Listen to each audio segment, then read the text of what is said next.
वक्त की बड़ी जानकारी आपको दे दें। धौलपुर भरतपुर जाट आरक्षण मामले से जुड़ी हुई बड़ी जानकारी। आज ओबीसी आयोग से जाट प्रतिनिधि की मुलाकात होगी। पीएचडी मंत्री कन्हैयालाल के नेतृत्व में दिल्ली रवाना हुए हैं। आपको बता दें कि एमएलए शैलेश सिंह, नेम सिंह समेत कई प्रतिनिधि दिल्ली पहुंचे हैं। दिल्ली में 2 बजे वार्ता शुरू होनी है। राज्य केंद्र सरकार और समिति के सदस्यों के बीच बातचीत होगी।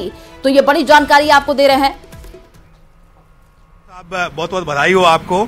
कितनी खुशी है, क्या पार्टी के नेतृत्व पर आपको भरोसा था कि आपको उम्मीदवार बनाया जा रहा है? देखिए, उम्मीदवार बनाया जा रहा है ये तो मैं नहीं कह सकता, लेकिन पार्टी के नेतृत्व पर हमको ये भरोसा जरूर था कि पार्टी हर सिपाही का उपयोग करेगी कि किसको कहाँ उपयोग में लेना चाहिए। तो ध्यान रखती है, तो मोदी जी है तो मुमकिन है, ये सब पता ही है। तो हम धैर्य रखा हमने। आपको तो पता है 2003 में मैं एमएलए बना, बीना जी को हराया था। 8 में मुझे नहीं लड़ाया, तो भी मैंने धैर्य रखा। 13 में फिर से मुझे दे दिया टिकट। मैं सर्वाधिक वोटों से जीत करके आया था। फिर 18 में नहीं लड़ाया, तब भी मैंने पार्टी का काम किया। और 23 में उम्मीद थी, लेकिन पार्टी को लगा कि नहीं, इसको विधानसभा में नहीं भेजेंगे, इसको कहीं और उपयोग में लेंगे। तो पार्टी, हमने धैर्य रखा।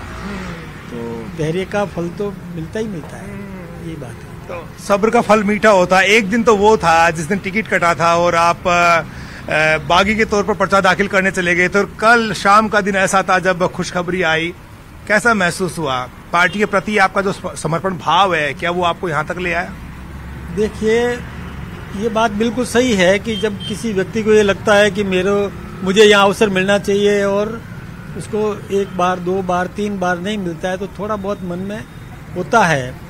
लेकिन ये केवल फुफकार थी, डसना नहीं था। तो वो केवल कि भाई हम भी हैं, अभी जिंदा हैं, इतना सा केवल। लेकिन जो ही संदेश मिला कि जाकर विड्रॉ करो, मैंने तुरंत अनुशासन का पालन किया। मैंने withdraw with in the period, यानी जो विड्रॉल का जो तारीख थी उसी दिन मैंने विड्रॉ कर लिया। और जब आपने नामांकन का पर्चा उठाया इस बार विधानसभा के चुनाव में, तो आपने कहा कि मोदी जी का फोन आ गया। तो मोदी जी का फोन उस वक्त आया कल जब नामांकन, कल जब आपको उम्मीदवार घोषित किया गया, तब किसका फोन आया?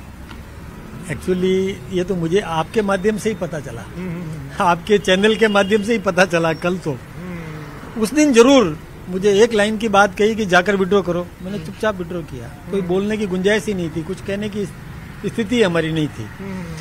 किम कर्तव्य विमूढ़ होकर के चुपचाप जाकर के, फिर वो आ गए थे गजेंद्र सिंह जी, केंद्रीय मंत्री जी, तो फिर जाकर के विड्रॉ किया। राजस्थान की विधानसभा से जो सफर है आपका राजनीति का, अब वो उच्च सदन में प्रवेश करने जा रहा है। तो किस तरह से देखते हैं आप, क्या सोचा है और किस तरह से आप अपनी प्राथमिकताएं तय करेंगे?